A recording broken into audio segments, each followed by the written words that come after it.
Hello guys, আমি Sayan and welcome to my YouTube channel Luto Bhai. তো আজকে আমরা দেখব অন্যায় অবিচার।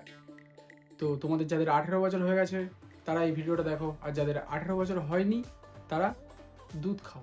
আর না বেশি বুকে ভাট করে দিই স্টার্ট।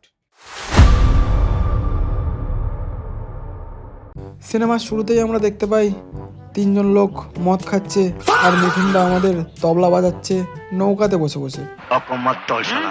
এরপর আমাদের মিঠুনদা জলের মধ্যে একটা সেগগোচ্ছেরা বড় মাছকে দেখতে পায় আর ধরার জন্য জাল ফেলতে শুরু করে। বলেন কি?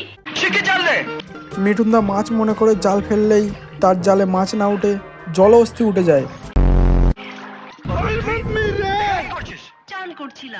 ভাই, আমি এতদিন জানতাম মাছ ধরতে গেলে মাছ সমুদ্রে যেতে হয়, আর এ যেখানে লোকে চান করছে ওখান থেকে জল পাঁটি ধরছে।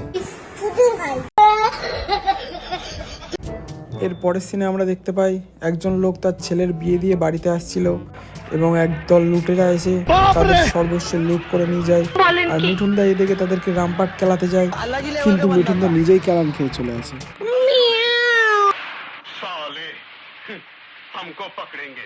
এক একজন মানুষের এক এক রকমের শখ থাকে। কারো গরু, ছাগল, ভেড়া, কুকুর, বিড়াল এইসব পোষার শখ থাকে। এ কুমির পুষেছে।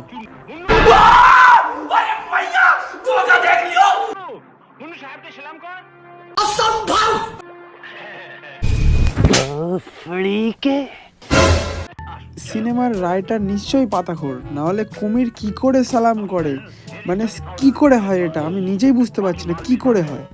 এর পরের সিনে আমরা দেখতে পাই আমাদের মিঠুনদা লঞ্চে করে কোথায় ঘুরতে যাচ্ছে, কিন্তু এর সাথে এই মেয়েটা কি? ও আচ্ছা আচ্ছা, এটা তো সেই জল পাঁঠি। নায়িকার কোলে মাথা রেখে মিঠুনদা যেই একটুখানি শুইছে, অপর দিক দিকে কুমির এসে অ্যাটাক করছে।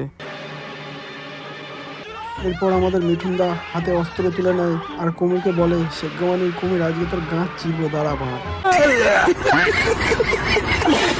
কুমিরের গাঁড় ফাটাতে গিয়ে মিঠুনদার গাঁড় ফেটে যায়, তাই আর বেশি গাঁড় পাকানো না মেরে লঞ্চে উঠে পড়ে। এরপরে মিঠুনদা নদী থেকে মাছ ধরে নিয়ে এসে মহেশ পান্নাকে বিক্রি করতে চায়, আর মহেশ পান্না মাছের হিসাবে গরমিল করায় মিঠুনদা সেটা ধরে ফেলে আর কেলাখিলি বেঁধে যায়। তো আজকের মতন ভিডিওটা এই পর্যন্তই। তোমাদের যদি ভালো লেগে থাকে তাহলে কমেন্ট করো, নেক্সট টাইম এর থেকে বেটার ভিডিও বানাবো।